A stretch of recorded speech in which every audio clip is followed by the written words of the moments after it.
Hi, I'm Karen Newman, and I'm a member of the nominating committee for the board of the Lake of the Woods Association. And with me today is one of the candidates, Leif Henecke. And so I thank you for watching, and I turn it over to Leif. What would you like to tell us about yourself? Well, Karen, thank you very much for having me here today. For those who may not be aware, my wife and I moved down to Lake of the Woods from Northern Virginia when I retired the second time in 2019. I'm twice retired. I'm a retired field artillery colonel, and I'm also a retired chief information officer, working in corporations from nonprofits to associations to large commercial entities in both the civilian and defense sectors, and been the CIO of a corporation of $3 billion. So we moved down here, as I said, in 2019. I first joined the Lakes Committee and then became the chair of the Lakes Committee, and then have been on the board for the past 3 years. So for the majority of the time that we've lived here in the lake, I've been in service to the community in one form or another, whether on a committee or on the board, also part of the Low Lions. My wife is on the board of the Lions as well. So we're very invested in our community. And I think that's very important for a board candidate to have had experience in other parts of the community, that they can bring that to them when they get on the board. So Leif, can you tell me what motivated you to run for the board of directors? Certainly. As I mentioned earlier, when I was on the Lakes Committee, I had a really good opportunity to interface with the board and understand the challenges that the association was experiencing at the time and was going to continue to experience in the future. And that really helped spark an interest in me to want to run for the board and be able to contribute my background, my talent, my experiences to the running of our corporation. And it may not be something that everybody understands, but the Lake of the Woods Association actually is a Virginia non-stock corporation. It's about a $15 million business, and it requires a level of expertise on the board to be able to operate and manage our community, our corporation, in accordance with all the rules and regulations that we need to in order to maintain our fiduciary responsibility to both the corporation and all the members for the maintenance and improvement of their collective investments in all of the real estate that everybody owns here in the community. So it's been tremendously educational and enlightening to spend 3 years really coming to understand exactly all of the components of how our corporation works and how it is impacted by all the things that go on around us, both in the county, in the state, nationally, and in some cases internationally, because there are some things that we have in here in the community that we get from outside of the United States. And it's just been a real pleasure, and it's been my honor to serve the community for now going on 5 years. And yeah, it's an awful lot of fun. So can you tell me what research or homework you've done to prepare for this role? Certainly. It's important for everybody to understand that the board operates our corporation and our association in accordance with a number of documents that direct how we can conduct our business. And it starts off with the Virginia Property Owners Association Act. Then that's followed by the Virginia Non-Stock Corporation Act. And then there's the Virginia Resale Disclosure Act. And those are state documents, state regulations that we have to comply with. Then within our own LOWA environment, we start off with the declarations, which is basically the document that founded our association back in 1967 and the updates that have been made to that. Then we have the Articles of Incorporation, which is how we actually became incorporated within the state of Virginia as a business. Then comes our LOWA bylaws, and the bylaws are something that the board can adjust and modify and update, and has over the years. Previous boards throughout the decades have made changes to the bylaws as times have progressed.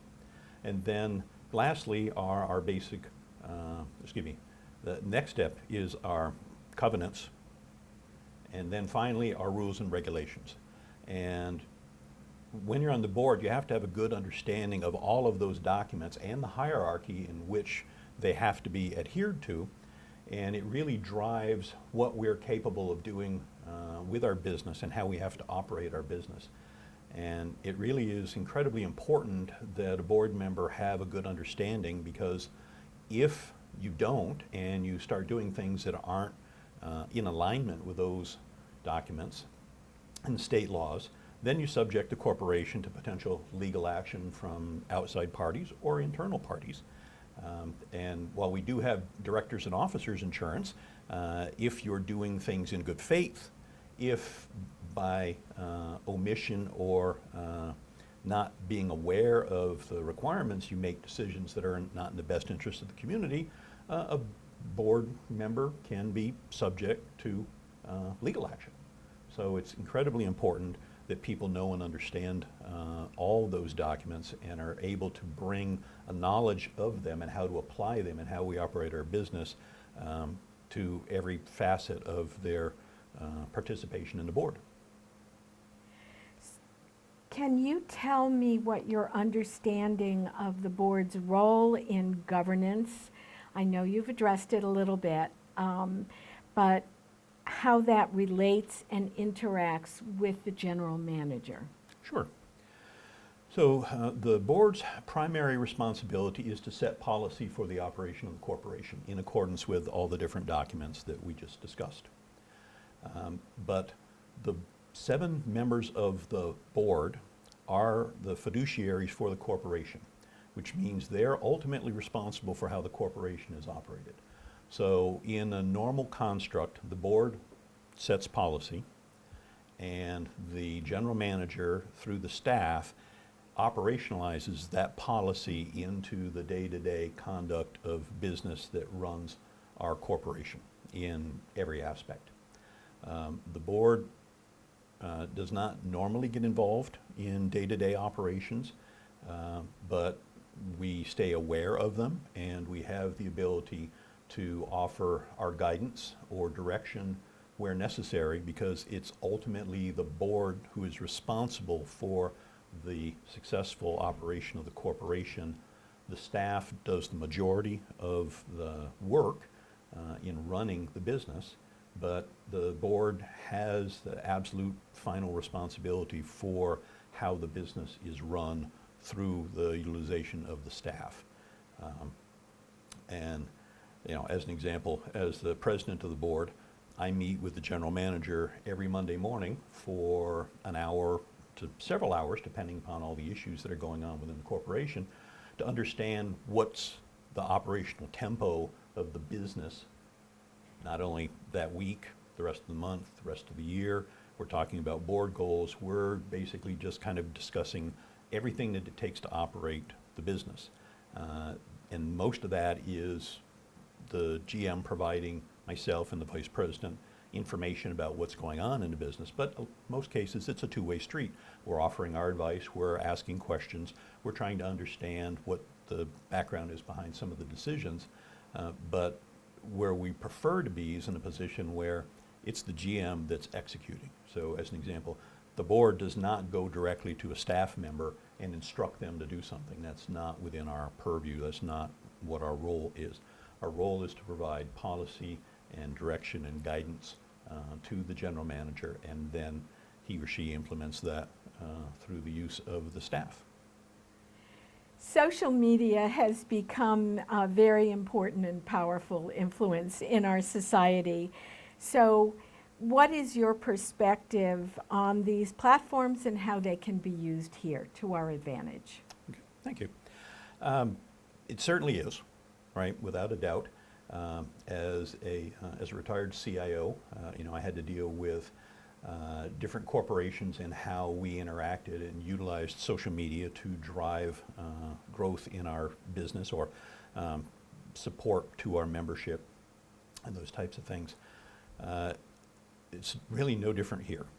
One of the things that the board initiated while I was on it was we actually created a position for a communications and member engagement manager. And that position didn't exist previously, and that was part of the board's recognition that we needed to do more outreach to our community to try and make sure that people were more engaged and invested in those things going on in the community. Personally, we have some folks who are very positive on social media as it relates to our community, and we have a handful of folks that are very negative. And the reality is the folks that are very negative are the ones that you never see at a committee meeting. They didn't volunteer, they haven't been on the board, they haven't served on a committee, but they seem to have all sorts of opinions. And we can't operate our business responding to those folks. What we do try and do is to try and get out the correct information through a multitude of different mediums now, whether it's Lake Currents, it's our website that we're in the process of continuing to revise and upgrade and update, to social media platforms on Facebook. We're using e-blasts, we're using texting. We're trying to take advantage of every medium that we can to push information out to our members. And we do understand that people in different age groups consume information differently, and we're trying to be attuned to that. One of the challenges, of course, we don't have a huge staff. We're not constantly monitoring social media like a product corporation would and responding. But I think we do try when there's erroneous information out in some of these sites that we have no control over that are not associated with us.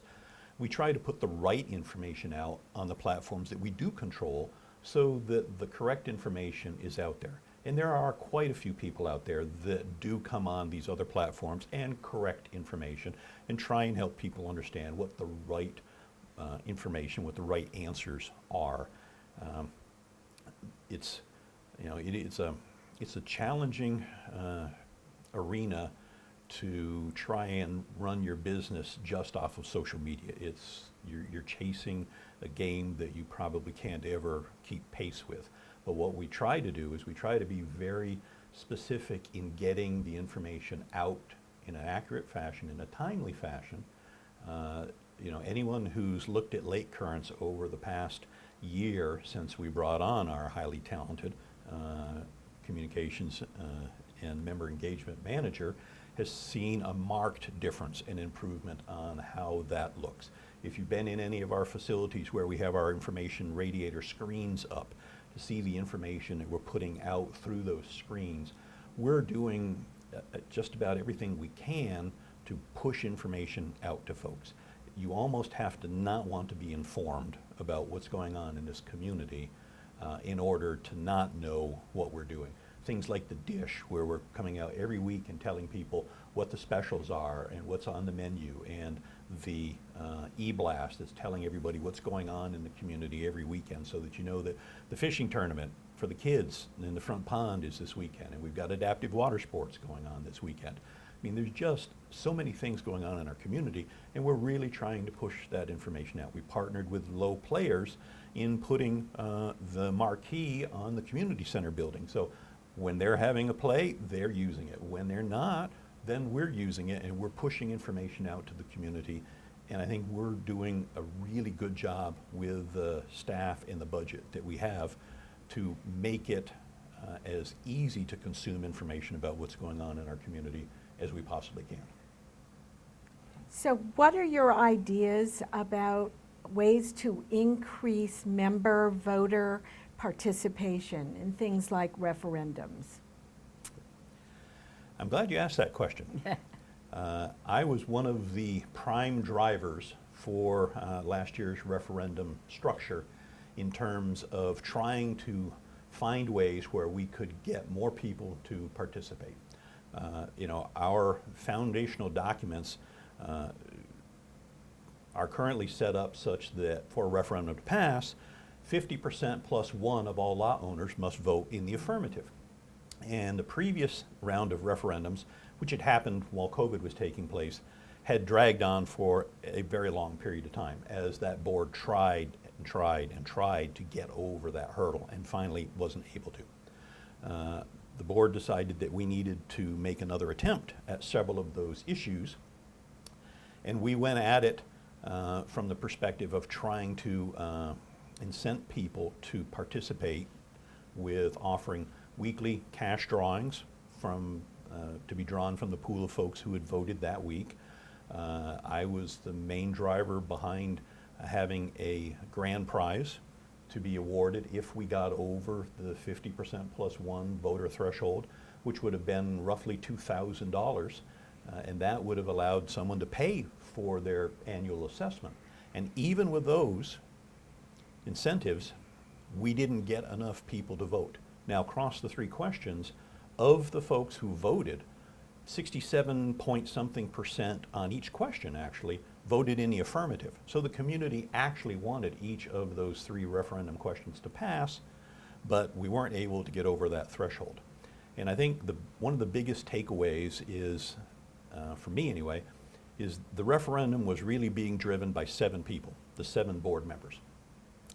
And it really became apparent that 7 people could not do enough work to get this community to become engaged, just the 7 of us. And towards the end, we had lists of homes where people had not voted. Section by section, board members were out walking house to house, door to door, asking people to vote, providing them all the information, giving them ballots, QR codes. We did everything we possibly could, and we still weren't able to counteract the few negative social media trolls that were out there that had their reasons why they did not want any of the referendum questions to pass. Between the no's and the not voting, we couldn't get over that threshold. I think should a future board attempt a referendum, whatever it might be on, it needs to be more grassroots driven. It needs to be a community driven event. Not dissimilar to how Neighborhood Watch works, where you have section wardens and you have block captains. We're going to have to work kind of at that grassroots level to mobilize the vote, because having 7 people trying to do that for a community on any given day, we're between 8 and 10,000 people here,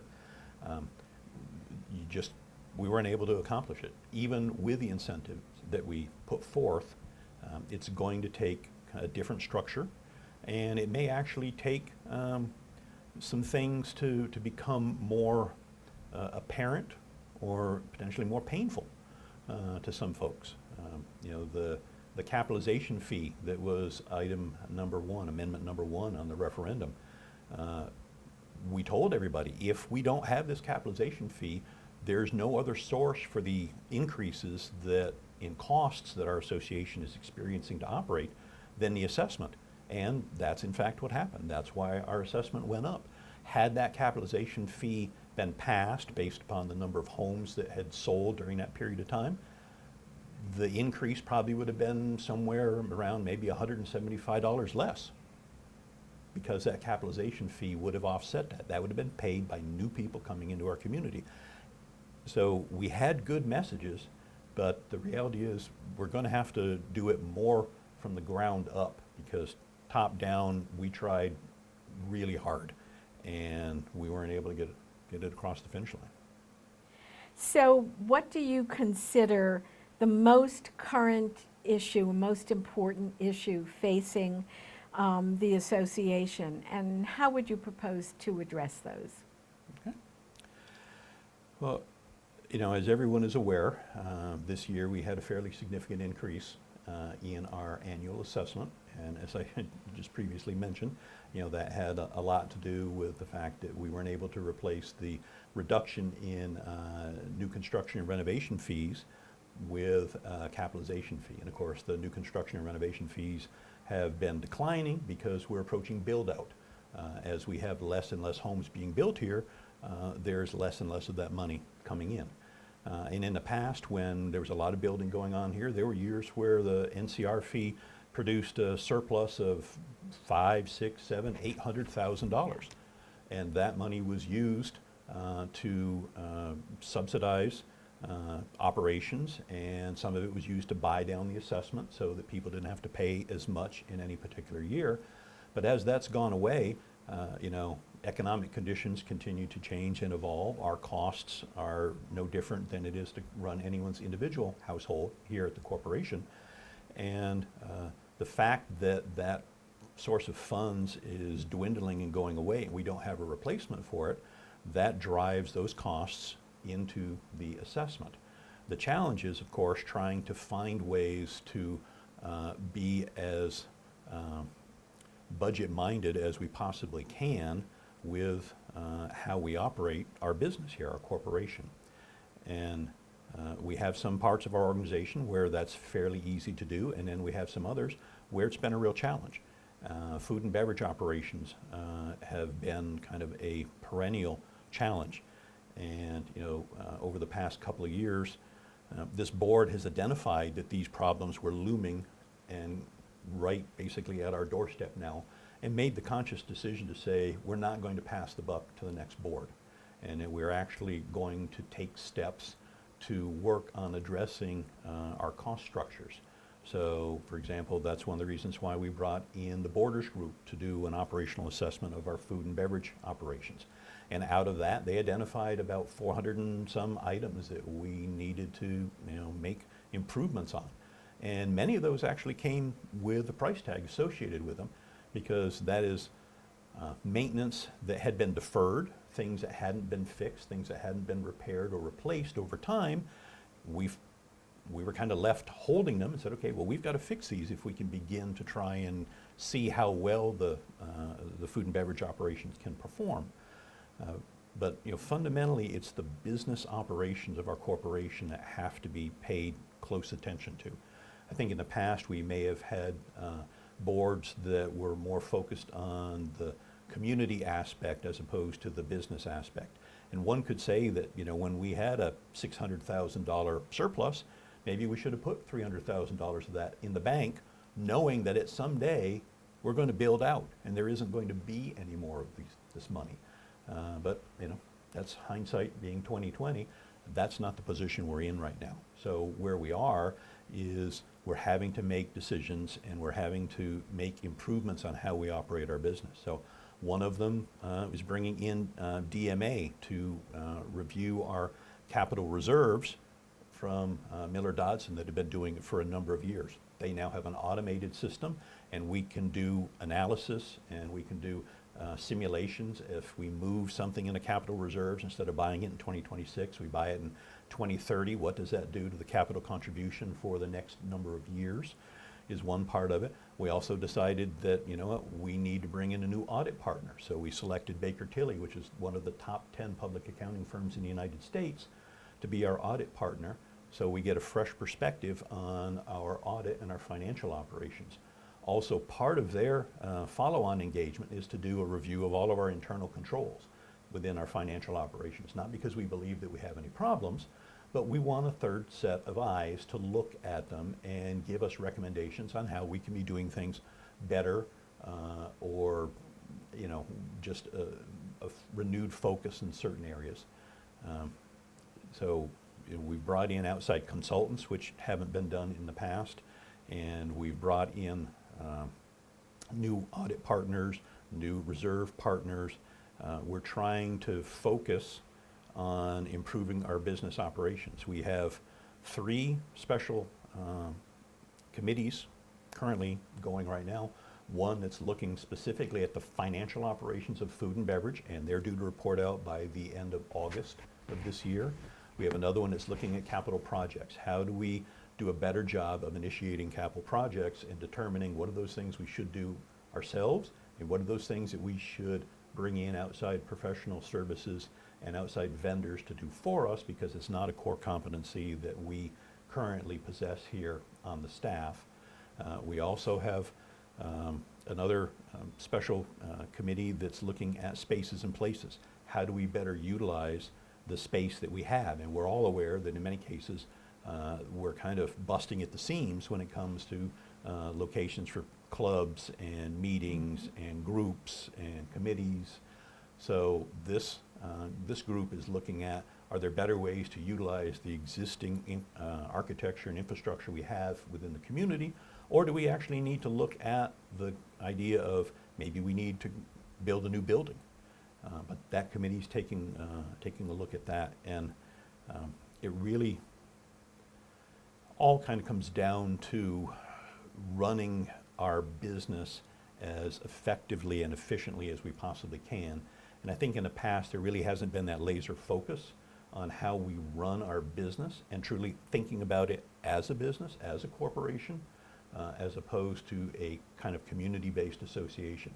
That doesn't mean that we don't take care of our members, but it really does mean that we have to focus. And when we set a budget and we set goals and objectives, we need to meet those. We need to monitor them. We need to review them on a quarterly basis. We have put in place a whole new set of key performance indicators for this budget year. Every department was gone through, and through assistance from one of our board members and the finance director, the GM, developed key performance indicators. What are those things that that department should be measured at to determine how efficient and effective they are? Those are in place, so we're now going to have a first year of all of those in place to monitor and measure the performance of every part of our organization. So for me, it's really about having a focus on just being really good stewards of how we operate and execute our business. Leif, at this point, can you give us, and the members who are watching, the reason why you deserve their vote? Sure. I would like members to vote for me. I bring the background, the experience. I've been on the board for 3 years now. I'm currently the president of the board, and the board president is elected by the other board members. So the 6 other board members chose me to be the president of the board for this year.